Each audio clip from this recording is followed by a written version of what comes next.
Hello, I'm Dango Rose. Welcome to the Mountaineer Podcast, where everybody's listening. The Mountaineer brings you the latest news of the Peak to Peak region, in print, online, through our podcast, social media, and special publications. Now, listen in to the latest news of the area with our local journalists.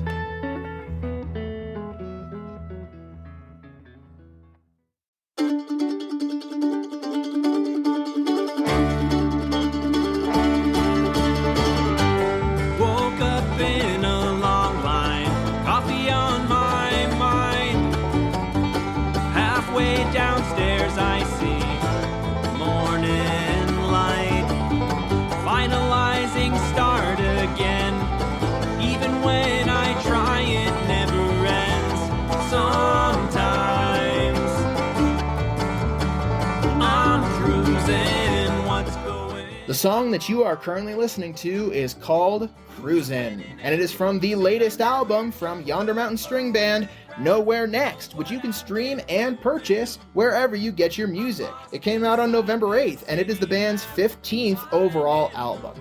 For more information about the group, be sure to head to their website at yondermountain.com, and to see more of their performances, be sure to head to their YouTube channel, Yonder Mountain String Band.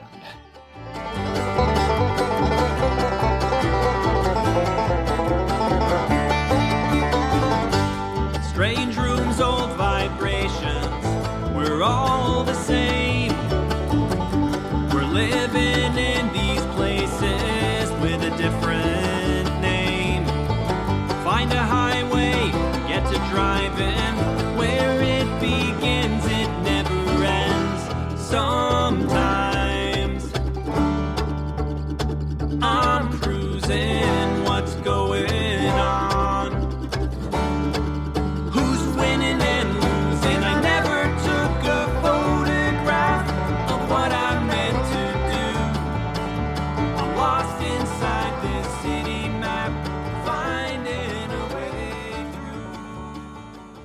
Hello there, everybody. My name is Jamie Lammers, and welcome back to this week's Music of the Mountains, Where to Be and What to See, brought to you by the Mountaineer Podcast. Why welcome back? Because this is the second of two parts of this week's very special Music of the Mountains promotion. This is, of course, the Yonder Mountain Special. I ended up interviewing two core members of Yonder Mountain String Band to promote their newest album, Nowhere Next, which we'll talk about a little bit more in the interview. I was always scheduled to interview guitarist Adam Aijala, and he ended up coming on board for the first part, so you can check out my full interview with Adam in that episode. However, he was also kind enough to offer an interview to another core member of the band, and he was kind enough to say yes. And because I ended up going on just as much of a deep dive with him as I did with Adam, I decided to make two separate episodes for both of them. I hope that these two episodes can stand completely on their own and tell their own unique and interesting stories and perspectives, but that they can also serve as a great listening experience when you listen to both of them. Oh, and also, I recorded my interview with Adam on Halloween, October 31st, 2024, and I recorded this interview on November 7th, 2024. So that means that I ended up building a lot of the context for this particular interview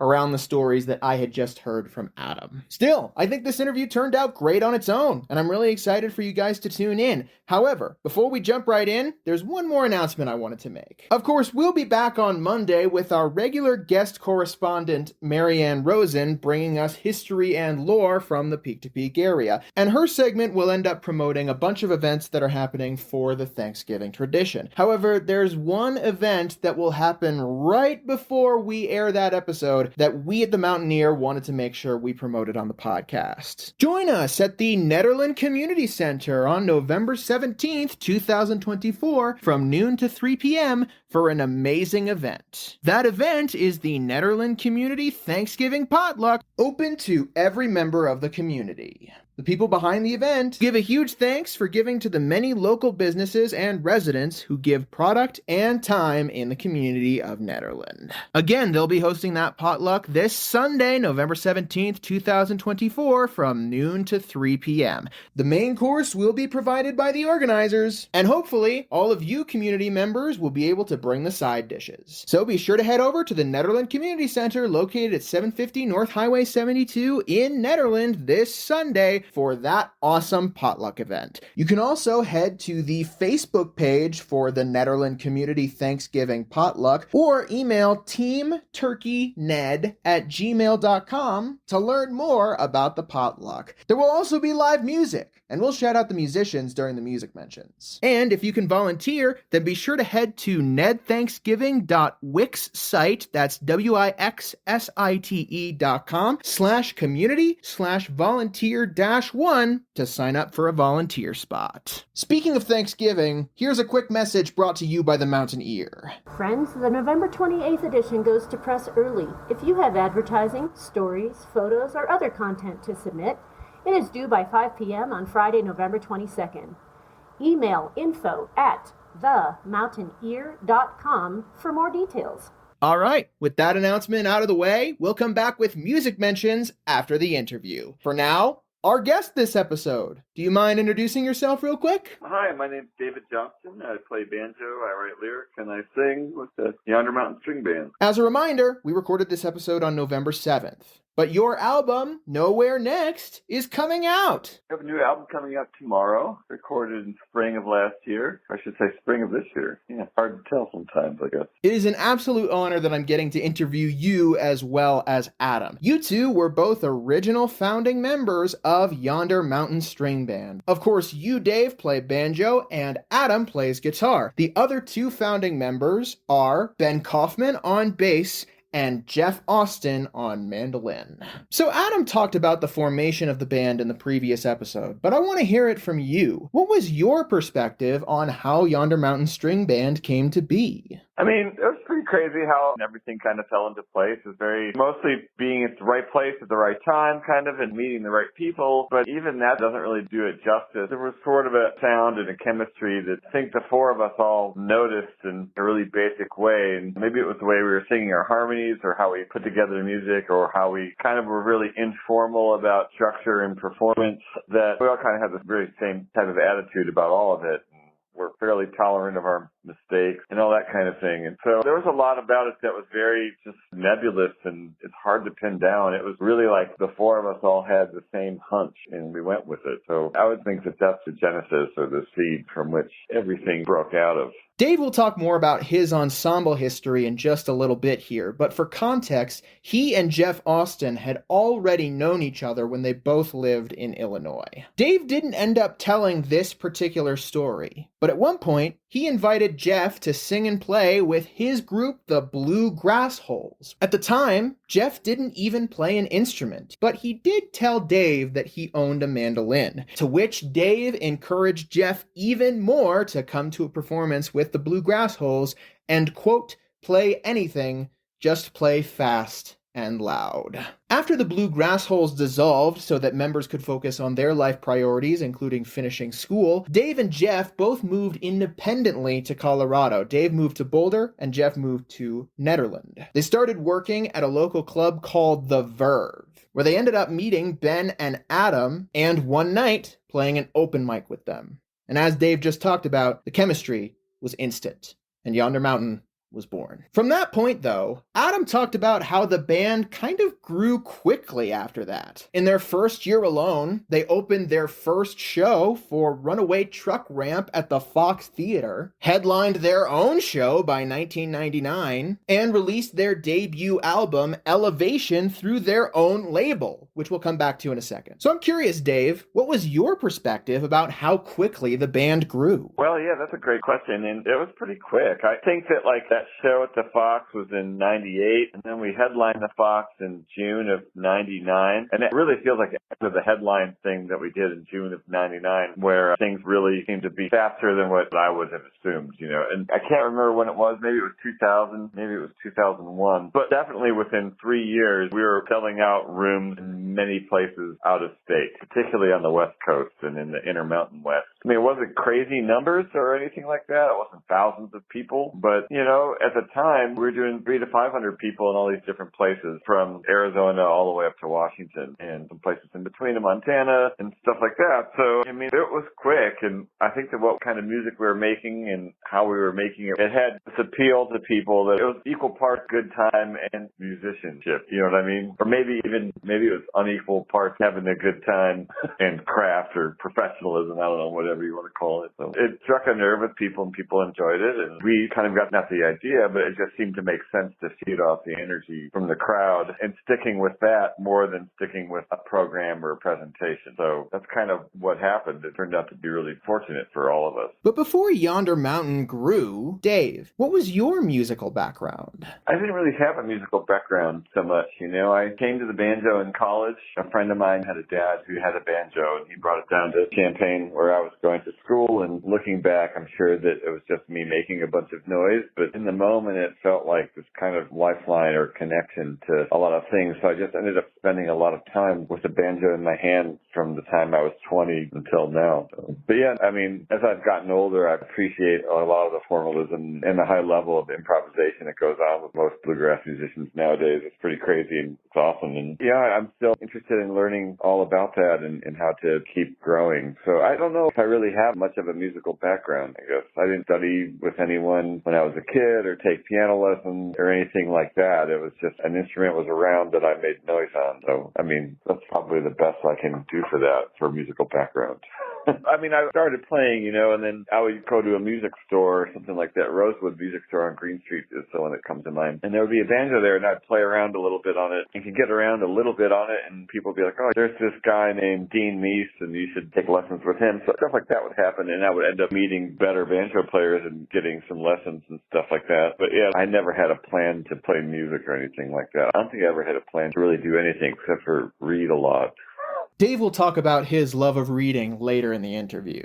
I wanted to add here that I found it fascinating how Dave talked about starting on the banjo and in retrospect feeling like it was likely just making a bunch of noise. In a lot of ways, Dave encouraged Jeff to play even if at first it just sounded like a bunch of noise because he had gone through that process of learning that way himself. I don't know if that was intentional at the time. I could be reading into things, but I just find that really fascinating. Anyway, I want to build on this a little bit more. Now Dave will talk about his ensemble work during his answer to my next question. When did you actually decide that you wanted to pursue music as a career? Was it when Yonder Mountain formed? Was it just before? There was a time right before then where, you know, in Champaign, it's the University of Illinois, so there's lots of people. I would get good enough to play with people, and then me and Jeff, I had kind of started this weird little band called Giblet Gravy with some friends of mine, and they tolerated my weirdness, and so we ended up making a little band with that, and then I ended up meeting more musicians, and we started another band called the Bluegrassholes, and then that's how we floated around the hippie jam thing in Champaign and ended up meeting Jeff, and it was right around the time I saw like the Bad Livers in Champaign or something like that, where the idea kind of took hold of, oh, maybe here's one way to make money that isn't normal. So I must have been 24 or something. Even earlier than that, like 22 or 23 or something. Right when I got done with school, moved out to Seattle, lived with my friend Leo, and I just practiced and played on the streets all the time and found I could make enough money to buy food and groceries and pay the rent. And I thought, well, I'll give this a try. So, from my understanding, the original core members of the group didn't necessarily have a foundation growing up in bluegrass. Yes, that's correct, yeah. It was like informed by bluegrass, or we wanted to evoke the feeling of the bluegrass music we really loved, like Seldom Seen, and there's some Joe Val in there, and, you know, there's a little bit of Blue Highway. But yeah, we just kind of listened to bluegrass, and we loved the stuff that we loved and tried to do things sort of that way, but we always sort of approximated it. I mean, just sort of like the average traditional bluegrass fan, I mean, they're really discerning listeners. listeners, so we probably didn't score very well with a lot of them. But there are other people who are a little more lighthearted about it and liked what we were doing. So it was sort of like that, I guess. Like I said earlier, we weren't really brought up in the finer points of the formality of traditional bluegrass. A lot of people playing on the scene today have been, and that's really cool. And that's just another aspect of how we ended up doing things. So there was a story that Adam talked about in the previous episode, and I wanted to clarify it with you because I think I misunderstood the story. Was there something about a previous guitarist that you talked to before Adam joined? No, we played with a different guy named Patrick Latella. Me and Jeff did with a band called Fireweed. And Greg Garrison from Leftover Salmon played bass in that band. It wasn't really like a band. It's something that we played like 3 or 4 gigs together. Maybe 4. I think closer to 3. And so that's the 2 we were playing with. But once we got together with both Adam and Ben, that's kind of when we were like, oh, this is the thing. This is kind of thing going on with it. So that makes sense. So that was my misunderstanding. Patrick Latella was not part of Yonder Mountain String Band specifically. If you want to learn more about Patrick and the music that he has been playing over the course of his career, then be sure to head to his website at patricklatella.com. But okay, the band has been around for a long time. The band formed 26 years ago, and Adam talked about a lot of changes that have happened over the course of the band's run. So from your perspective, Dave, what has changed about your involvement with the band, the songwriting process, releasing and promoting and playing music live? What has changed in general about how the band operates? Well, a really big change was during COVID, when you couldn't really get together and flesh things out in person. So everyone kind of worked on things independently. I shouldn't say everyone. I just can speak for myself. But I felt like I worked on more things independently. And then when it was time to collaborate with everybody else, I think that I had more songs that were more completed. Not all the way complete, obviously, but more finished songs than maybe I normally would have made in years prior. In years prior, I'd always have more snippets and nuggets and disparate parts that if people had the patience, we could build out from. I think COVID, just because you couldn't really be around people, we were just forced to Zoom call, and you kind of needed to have more completed things going on. That's one way. Writing and composing and collaborating is such a wild thing because at once it's really individual and it happens privately, and it really is one person for a lot of it, or some big chunk of it, or maybe the most important parts. But by the time you're ready to share it with other people, suddenly they can make something that seems kind of perfunctory or drab or merely competent sound really great. And that's been my experience with Yonder for sure. My attitude is I just write these things, you guys make them sound good. So that's a big part of it. And that's just the way it goes. That's why we've been a band for 26 years. The 3 of us anyway. I also talked with Adam about how the band credits everybody, Yonder Mountain String Band as a whole, with writing every song instead of crediting each individual member as the songwriter. Right. There's not a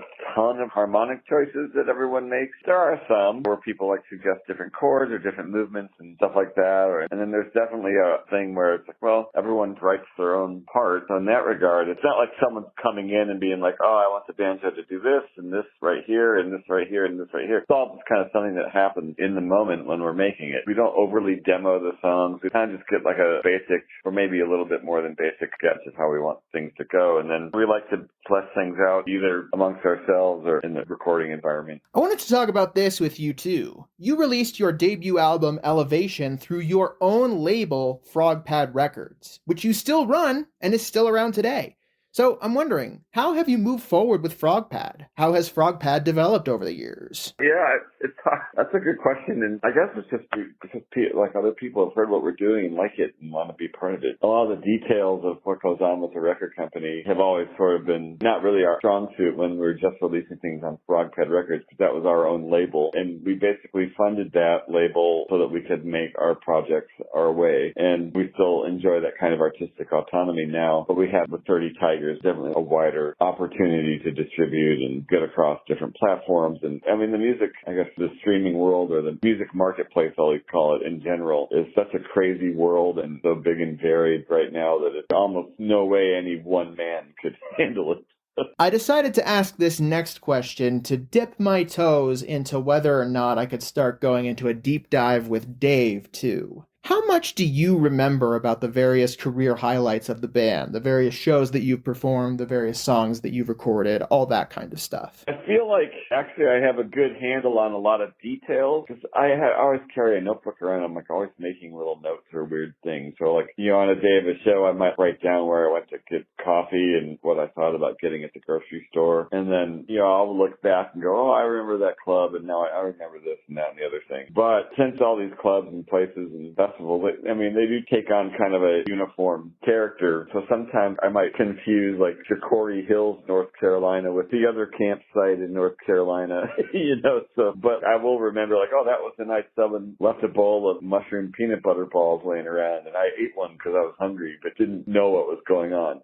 Stuff like that. Like, oh, I remember stuff like that a lot. So. In that case, I have to ask about Yonder Mountain String Band's involvement in the 2005 album This Bird Has Flown, a 40th anniversary tribute to the Beatles' Rubber Soul. Of course, that tribute album features every song from Rubber Soul in their original track order, with new artists performing them, including Nowhere Man performed by Lowe, Michelle performed by Ben Harper and the Innocent Criminals, What Goes On performed by Sufjan Stevens, and 2 iTunes exclusive bonus tracks from the album Help. I've Just Seen a Face performed by Slow Runner, and It's Only Love performed by Sam Champion. So Dave, do you remember much about your recording process for your arrangement of Think for Yourself? Oh yeah. We did that at Hoop Studios in Boulder. I think we did it in a day. And it seemed like it pretty much followed the Beatles format pretty close with the banjo playing like a lot of hi-hat type stuff on the chorus.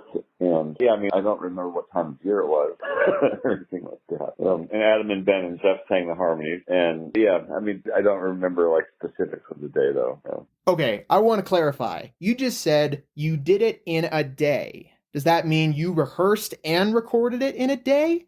Did you practice any of the arrangement before that official recording day? You know what? I think that we probably reviewed the Beatles arrangement, but no, there was no like specific days where we were arranging things or anything like that. I think it was just like, we really like the way the Beatles do it, so let's just kind of stick to their template. And we kind of, with the 3-part harmony all the way through the whole thing, I want to say. And I guess I definitely think we doubled up on some vocals. The lead vocal probably got doubled up, which is something the Beatles did a lot and stuff like that. But, there was no specific arrangement meeting or day to do that. I think we just had sort of an idea of the changes, what happens when, and then we just kind of went and recorded it. Moving on to another career highlight that I wanted to talk about. Once again, I am not endorsing any particular candidate or giving my opinion of the results of the 2024 presidential election in the United States. But I wanted to bring this up because this felt particularly relevant for the times that we live in, especially since recording this interview on November 7th, we had just learned the results of this year's election. In 2008, Yonder Mountain String Band performed at the 2008 Democratic National Convention hosted in the Pepsi Center in Denver. How did that come about? Yes. There was a lot of things about that seemed to be esoteric or opaque. The Democrats decided they wanted to do their convention in Denver at Mile High, and it was someone from Barack Obama's team, I think, was like, well, let's have a local band start things off. That's the story as I remember it. But that was a crazy day, and I feel like that was kind of a really interesting part of history to be a part of. And I remember warming up the banjo and the Secret Service asking me to move because I was playing like right outside of their door, and they had all these listening posts set up. I don't know exactly where, of course, but they had a listening room. So they had all these microphones in and around the venue where they were listening for chatter or any kind of clue if there was going to be like sort of any like kind of political violence. Because I feel like I could be wrong, but either the day or the day before the convention, they arrested a guy in a hotel room with a bunch of bombs or plastic dynamite or whatever it is. And I remember too that they sealed all the manhole covers shut in downtown Denver because they were worried about someone blowing up something from the sewer. It was wild. I wanted to do some background research to see if I could find a story that sounded similar to what Dave remembered. And I found quite a few arrest stories from the 2008 Democratic National Convention. In 2011, the city of Denver agreed to pay $200,000 to settle a lawsuit over the largest mass arrest at the convention. 8 plaintiffs in this lawsuit were observing the protests and were arrested and charged with obstructing a city street despite not participating. You can read more about this story in an article for the Denver Post written by Kirk Mitchell and Sarah Burnett called "Denver Agrees to Pay $200,000 to Settle DNC Mass Arrest Suit." A reporter from ABC News, Asa Eslocker, was photographing a meeting of Democratic senators and VIP donors. Apparently, he was arrested by the Denver police and charged with trespassing, interference, and failure to follow a lawful order for doing this. The Denver city attorney ultimately dismissed the charges. But I think the craziest story that I ended up finding is one that confirms that Dave's memory of what happened during that time was actually an understatement. The convention took place from August 25th to August 28th of 2008. Last episode, I made a statement saying that Yonder Mountain ended up performing on the same day that Senator Barack Obama and Senator Joe Biden accepted their nominations as the Democratic presidential and vice presidential candidates. Technically, I was correct, but I did not know at the time whether or not they actually performed on that last day. For some reason, I didn't realize that the convention took place over multiple days. On that Tuesday, August 26th, authorities in Colorado arrested 4 individuals in connection with firearms and drug offenses that were linked to an assassination plot against Obama before he even accepted the nomination. One of the suspects, Nathan Johnson, who was 32 years old at the time, apparently talked to the local CBS station in Denver. He said, and I quote, "He don't belong in political office. Blacks don't belong in political office. He ought to be shot." One of Johnson's associates worked as a DJ at Denver nightclubs, and Victor Gomez, the owner of one of those clubs, the Cosmos Lounge, talked to the local NBC news station and said this: "He's just a total goofball. He's always smiling and making jokes. He's a big talker. He's not anti-black, absolutely not. He's not in any way, shape, or form a racist." An unnamed U.S. government official also told the Associated Press it's premature to say that it was a valid threat or that these folks have the ability to carry it out. It could also turn out that these were nothing but a bunch of knuckleheads, meth heads. The details I found about this particular story came from a Guardian article contributed by Paul Harris and Elena Shore in Denver. The article is headlined, "4 Arrested Over Plot Against Obama." This whole thing feels absolutely bizarre to me. Regardless of whether or not this plot was actually going to be carried out, I gotta say, I am thankful that no one was actually hurt and that nothing actually happened. Well, it's cool. I'm not cool, but it kind of throws things into perspective. It's like, well, the element has always been in our country, and there's always been sort of kind of things ever since the 2008 election where things are just on edge and weird and just sort of dread of political violence. I think it probably has its antecedent probably in the Reconstruction and Jim Crow and all that kind of shit. And George McGovern and all 1968, all that kind of stuff. It bubbles up, it's here, and unless you're working for the FBI or whatever, there's probably not a lot you can really do about it, except to know that it's not new. It's not some new thing that we all need to freak out about. I mean, we need to freak out about it. I guess that's my main point. It's nothing new, really. It is definitely an interesting perspective to keep in mind, particularly during the times that we live in right now, where it feels like there is a lot more tension than there once was, on both sides. But personally, I also think it is very cool that a local band that started by complete happenstance in the middle of Colorado now has direct connections to 2 members of government who at the time were senators, but have now both been presidents of the United States. Barack Obama and Joe Biden. I just find that wild. It is crazy, and I mean, that's kind of one of the weird and wonderful things about a career in music, if you can find a band and you all believe in each other and you support each other, I mean, all kinds of crazy good shit can happen to you. Or just stuff that you would look at and say, oh, that's sure, I expected that. It's really a wonderful and weird thing at the same time. Before we continue, it's time for a brief message brought to you by the Mountaineer. Have you submitted your Pet of the Year yet? Here's the info on how to submit. There are a ton of fabulous prizes from our sponsors: Pickled Watermelon Rinds, Mama Ruse, Mountain Man Outdoor Store, Brightwood Music, Nederland Feed and Pet, and Peak Wine and Spirits. The contest is open to all subscribers of the Mountaineer, and the deadline to enter is Wednesday, November 20th at 5 p.m. Check out our website for more information. Welcome back. I actually forgot to talk about this with Adam, but you guys hosted a music festival, didn't you? Oh, you're talking about Swings and Soul in Mexico? We've hosted a couple. There was one called Harvest Fest that was in Arkansas. There was one that ran for 20 years outside of Portland, Oregon called String Summit. And then there was, the one in Mexico. And yeah, it's been really wild. I wouldn't say that we're the big decision makers or anything like that, but we just kind of curate, and we're a feature band, but there's lots of great bands that come to our parties now, and it feels great. There's a lot of nuts and bolts and logistics, of course, that we're not exposed to, so there's definitely a lot of solid, great people that help throw those festivals, and we're lucky to have them in our corner. So. I actually didn't realize that Yonder Mountain hosted multiple music festivals. I was actually talking about the Harvest Mountain Festival in Ozark, Arkansas, but I appreciate Dave bringing up all the others too. And it was after this point that the lineup of the band changed for the first time.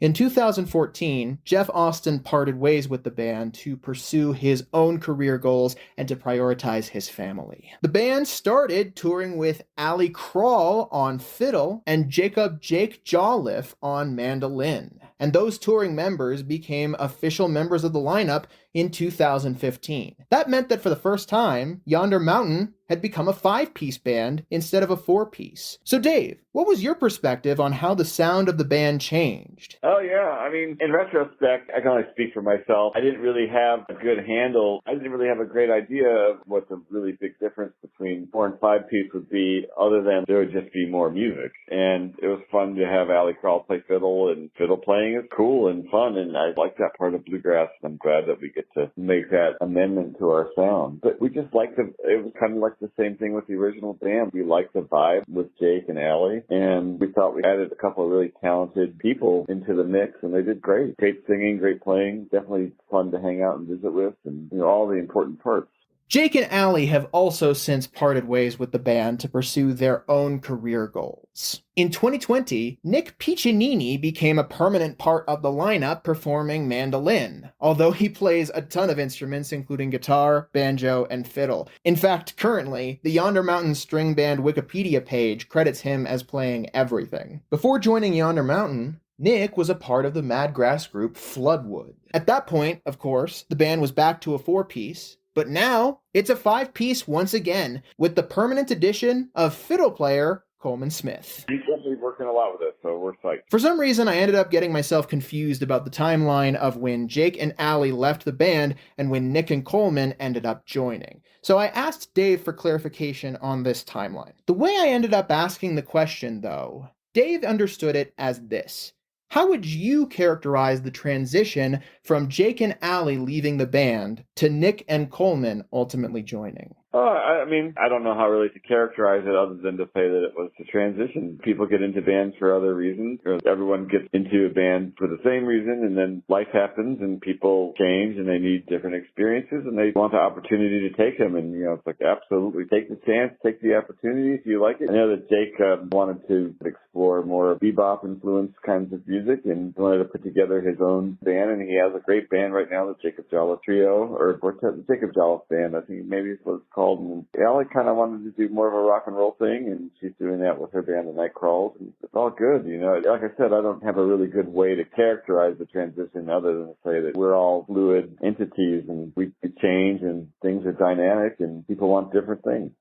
I thought this was a really great perspective, and it also allowed me to build up to another question that I decided to ask Dave later in the interview. In the meantime, though, your previous album, Get Yourself Outside, was written primarily remotely, as Adam talked about in the previous segment, and ultimately, that album was nominated at the 65th Annual Grammy Awards in 2023 for Best Bluegrass Album. What was your reaction to finding out? Where were you? How'd you find out? I was in my kitchen. I was at home. We were in the kitchen. It was great. And Adam talked about how you all ended up going to the actual ceremony. We did. Yeah, it was fun. It was a trip. The other Best Bluegrass Album nominees that ceremony were Calling You From My Mountain by Peter Rowan, Almost Proud by the Del McCurry Band, who have direct connections with Yonder Mountain, Toward the Fray by the infamous String Dusters, and the ultimate winner of the award that year, Crooked Tree by Molly Tuttle and Golden Highway. Adam and I talked a bit more about his perspective in the previous episode if you want to hear more about the ceremony. But there's something that I actually forgot to ask Adam, and that involves your newest album, Nowhere Next. In the previous episode, I mentioned that this was their 14th overall album. The list that I found actually didn't list one of the albums, so Nowhere Next is actually their 15th overall album. And of course, the title track is Nowhere Next. And that track is rather unique from the press release that I ended up getting from the band. That press release mentioned that the track is performed much differently on the studio album than it is on stage. Do you want to talk a bit about the differences in that track's performances? Well, yeah, I mean, that song came about during a live-based improvisation. So the roots of that song, I mean, it wasn't like someone went down to the writing room and found this hook. You know, it was something that happened spontaneously on stage one night, and we built the song out of the vibe and the bass riff. So by the time we felt like we were ready to record it, we'd been performing it live anyway, and so like live it has a lot, maybe it meanders slightly, a little more like, I don't know, filled with more of that kind of performative chopsy energy that happens in a live performance, whereas the studio rendition is, while it has all of that in it, that kind of thing is sort of attenuated in a studio setting just because it's a lot harder to get a full-on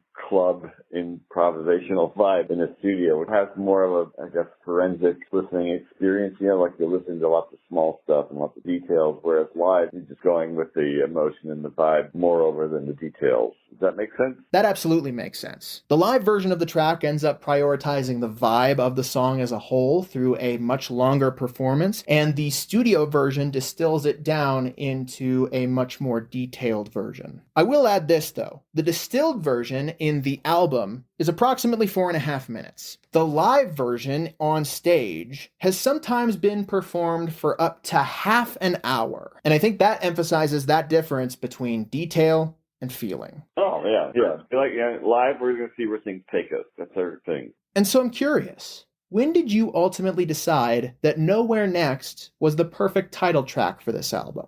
Oh, man, I don't know. We fussed over the title for the new record for a long time. We liked Nowhere Next for a title, and then we cut off some other things that we liked much, but we couldn't really, nothing had the same solidness to it that Nowhere Next did, which is kind of interesting because it's the title Nowhere Next. Wouldn't seem like it's talking about a solid thing at all, but it sort of does, and that's kind of what's fun about it. It's nice, and for me, I like words and music a lot, and I like how the words and the music interplay, so whenever there's an ambiguous thing that goes on between the words and the music, I am immediately interested and involved in listening to stuff like that. I think that that's why that title works so well for this record. At this point, there was a more personal question that I wanted to ask Dave, and that involved Jeff. After Jeff parted ways with Yonder Mountain, he ended up focusing on his family and his newly formed Jeff Austin band starting in 2015. He performed for the next 5 years, but passed away on June 24th, 2019.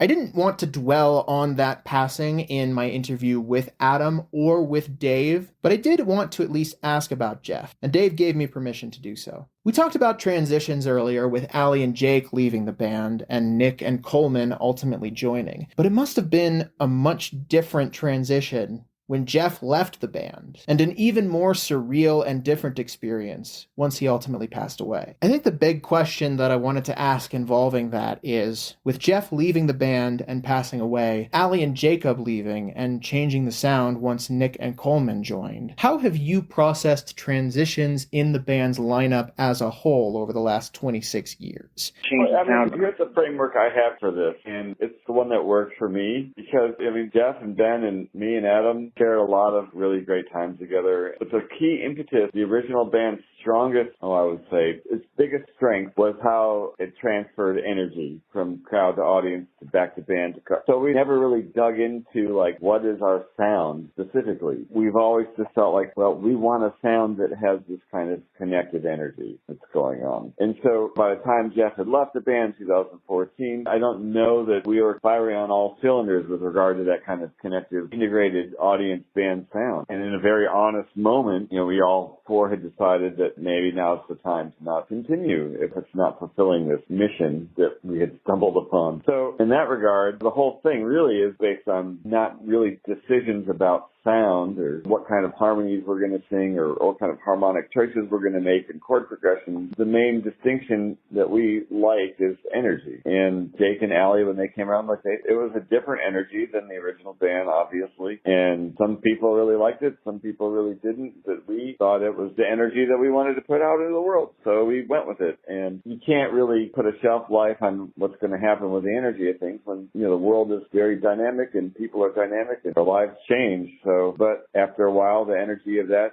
particular iteration of the band kind of changed, and now we're back with Nick and Coleman, and I feel like we have an energy going on that is sort of like a synthesis between the original band and the L.A. Jake era. It's got the chopsiness, but it also has the feels and the vibe, so that's a pretty sweet spot for us to be in. I don't think I asked this question very well when I actually conducted the interview with Dave, but I think he gave a very thoughtful answer. Okay, once again, I went on a deeper dive with Dave than I expected. So now I'm going to transition into the questions that I ask most of the musicians I interview, and we'll start to wrap this up. Through all of the changes that have happened over the course of the band's history, what has stuck out to you about the songwriting process, about performing with this group, about performing live shows in general? What has kept you coming back? Well, it's going to sound kind of woo-woo what I'm going to say, but it's true. And like I said, I really enjoy reading. I like to read every kind of thing. I like to read nonfiction, fiction, poetry, light, heavy, you name it. I like to read whatever I can get my hands on. And I've kind of been lucky enough to, and I have come across Carl Jung before, but I came across him again this summer, and I was reading more about the way he thinks about psychology and the brain and how we live our lives and that kind of thing. And he kind of had this thing where he said, when you know what you're really doing with your life, it feels like your tasks make the world a bigger place. And that, to me, satisfied that question that you just asked. I return all the time. I don't know that even if I was not making a living doing this, I think that I would still be scratching out songs and trying to sing and trying to get along on the banjo, find some way to make noise with something, just because it makes the world feel like a bigger place and more open and better. And is there anything that you hope audience members will take away from a Yonder Mountain show when they come to see the band? Has that changed at all over the band's history? I don't know that it's changed, but like I said, with regards to the last question, is that I feel like I have a way to articulate what I hope they take away from a show of ours. I want them to leave the show feeling that the world is bigger. I want them to leave the show feeling like there's nothing so terrible that they can't handle it with grace and compassion and all that kind of stuff. That's the reason I go to see music. Also, to have a couple beers. And now, for a personal question that I have for Yonder Mountain specifically. When you guys were just gaining momentum, that was around 2001. I was born on December 30th, 2001. The band has been around longer than I've been alive. So throughout my lifetime, you guys have built a very particular legacy over the years. And that legacy has cemented itself enough that when I started hearing about the music scene in Colorado for the first time, 4 names started popping up that I have kept hearing throughout the course of my knowledge of that music scene. And those 4 names include, but may not be limited to, Elephant Revival, Leftover Salmon, The String Cheese Incident, and Yonder Mountain. As I was talking about this, Dave ended up getting some memories about his time in Nederland. And so yeah. No, it's just like Ned was like, I have a lot of fond memories of living up there. I bought my first house up there. I had a couple of girlfriends. One ended up kind of breaking my young man's heart, all that kind of stuff. But I have a lot of fond memories of Nederland. And I can remember specifically like being in the PI, and people saying like, you guys are the next band that's going to come out of the chute after Leftover Salmon and String Cheese, which I thought was such a cool thing to hear because we admired those guys so much. We thought they were like the bee's knees. It was awesome for someone to compare us like that. And I don't know. That's one. I can't remember who it was. Maybe it was a guy named Bonesy or a guy named Glenn, the bass player Glenn. But we used to go host these picks at the PI every Wednesday, me and Jeff, and it was just a lot of local musicians would come by and we'd hang out and smoke ciggies and drink beers and play bluegrass, and it was like it was great. Porky and Steve, they fed us, and we'd get some chicken wings and $50. It was great. Couldn't ask for more. So even at the time, people believed that you would build a legacy like bands in the scene that had already built their legacy at that time. So I guess my question is, For lack of a better word, do you guys consider yourself a legendary band in the Colorado music scene at this point? Do you feel comfortable embracing the term legendary to describe Yonder Mountain? That doesn't sit very well with me because I will always think of what is legendary as the scene as a whole. You know what I mean? It's the whole thing is what is legendary. The Acoustic Coffee House, the Wolf Tongue, the Assay Office, Acid Jazz. It's all of that stuff. When you think about all of it, it's pretty goddamn legendary. And then also, you can go back further than that. You've got Caribou Recordings, right? Amazing. It's a really special place up there. I feel really lucky to be some small, teeny part of it. I think that's a great perspective to have. But I do just want to say that it was an absolute honor being able to interview both you and Adam for the Mountain Ear, hearing about your legacy all this time, and actually being able to talk to core members of the band. Is there anything else that I somehow forgot to ask or that you want to add about anything coming up? No, I feel like that's pretty thorough, pretty good.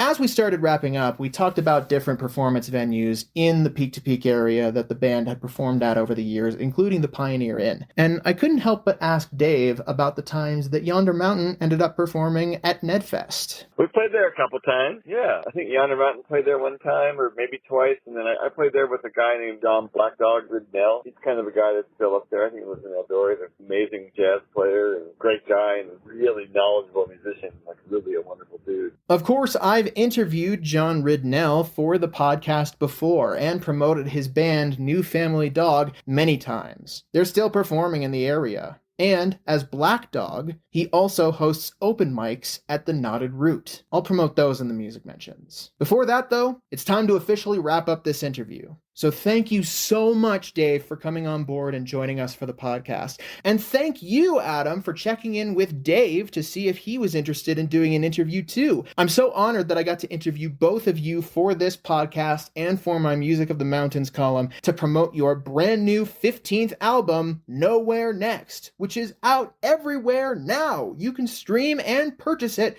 wherever you get your music. You can learn more about the musical background of all of the members we've talked about in this episode by going to various different resources. You can learn more about what Jake and Allie are doing now by going to their respective websites, JACOBJOLLIFF.com and ALLIEKRAL.com.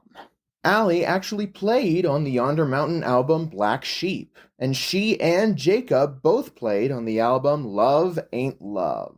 Jeff has passed, but his legacy lives on.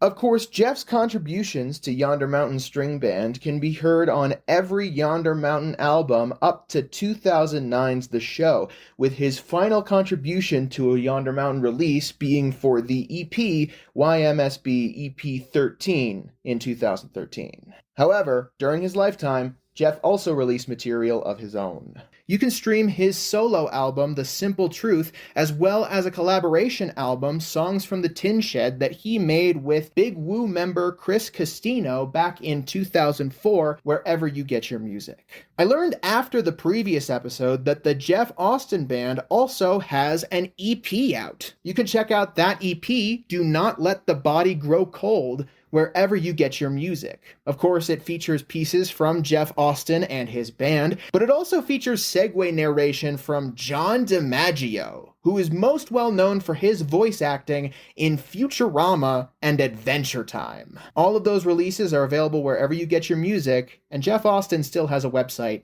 JeffAustin.com. And finally, to learn more about the current members of the band, and about what they're doing now as part of Yonder Mountain String Band, then be sure to head to Yonder Mountain's official website at yondermountain.com and check out more of their performances on their YouTube channel, Yonder Mountain String Band. And now for this week's Music Mentions.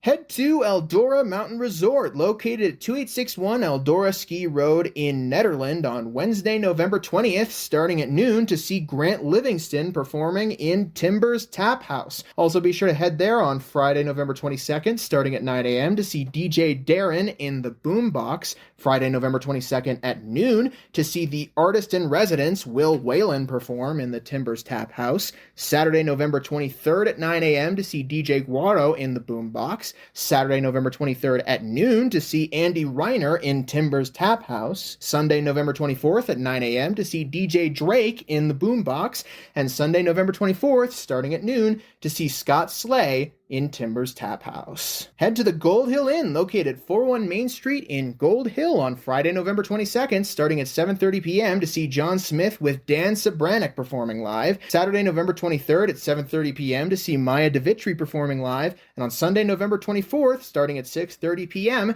to see a duo performance with Eric Wiggs and Dylan McCarthy of the bluegrass band Jake Leg. Head to the Gold Hill General Store, located at 531 Main Street in Gold Hill on Friday, November 22nd, starting at 6 p.m. to see Troubles Braids performing live, and on Saturday, November 23rd, starting at 7 p.m. to see Goldie and the Grindstones performing live. Head to the Jamestown Mercantile, located at 108 Main Street in Jamestown on Wednesday, November 20th, starting at 5 p.m. for an open mic night, on Thursday, November 21st, starting at 7 p.m. to see Tomato Soup performing live, and on Friday, November 22nd, starting at 7 p.m. to see the Jeremy Money Band performing live. As I mentioned earlier, Knotted Root Brewing is currently hosting open mic nights with Black Dog, so be sure to head over there every Wednesday at 6 p.m. to check them out for yourself. Also be sure to head over to 250 North Caribou Street in Nederland every Friday at 7:30 p.m. for a DJ night, every second Friday at 7:30 p.m. for a reggae DJ night, and every Sunday at 5 p.m. for Jazz Sundays. As a reminder, the Nederland Community Center is hosting a Nederland Community Thanksgiving potluck this Sunday, November 17th, starting at noon and going until 3 p.m. There will be live music there, and the musicians that are going to be playing are Sarah Banker, Brittany Wagner, and Emmett Griffin. So if you want to hear some live music and enjoy some great community food, then be sure to head over to 750 North Highway 72 in Nederland.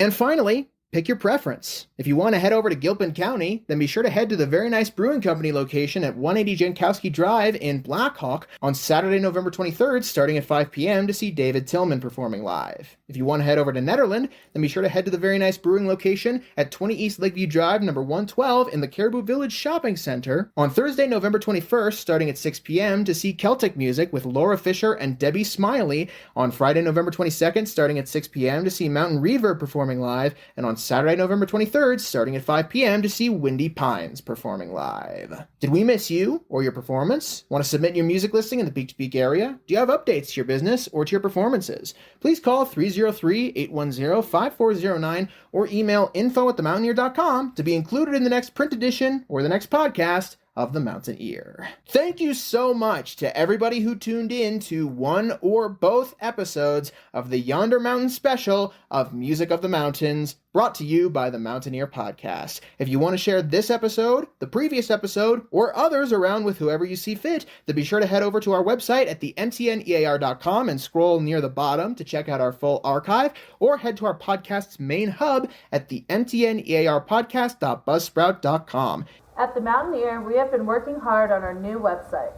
The new site is up, and through November it is completely free to check out.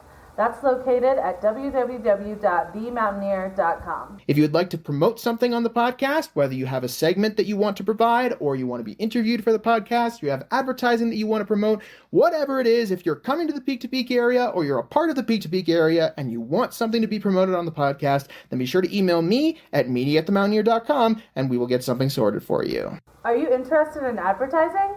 The Mountain Ear has advertising in print, on our website, through our social media. We have 3 guides each year, coupon insertions, and more. Want more information?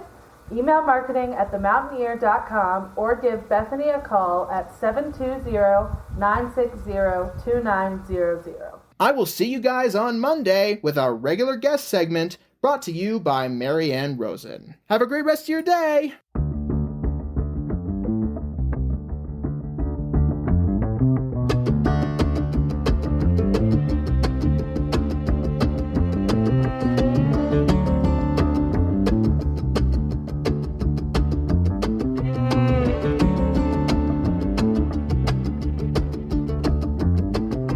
Hotel stairs, 2 at a time.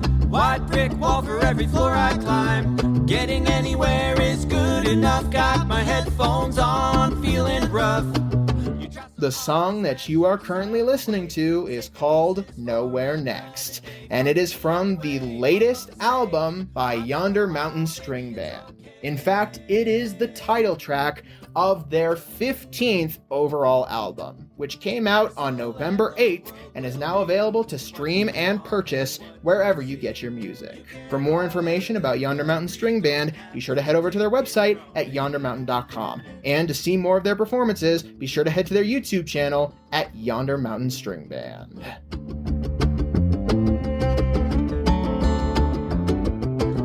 You think a pointed finger proves how bad I've always been to you. Clear, clean, it's automatic, running through the lobby, buzzing on static. Spit it out what you assume, ready to run right out of this room. Last you delete, last you defeat, standing alone on the cold concrete.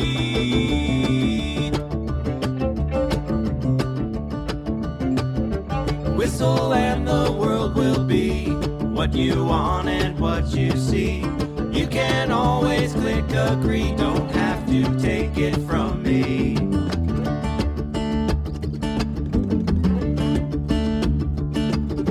Once you're in the system, once you're in the system,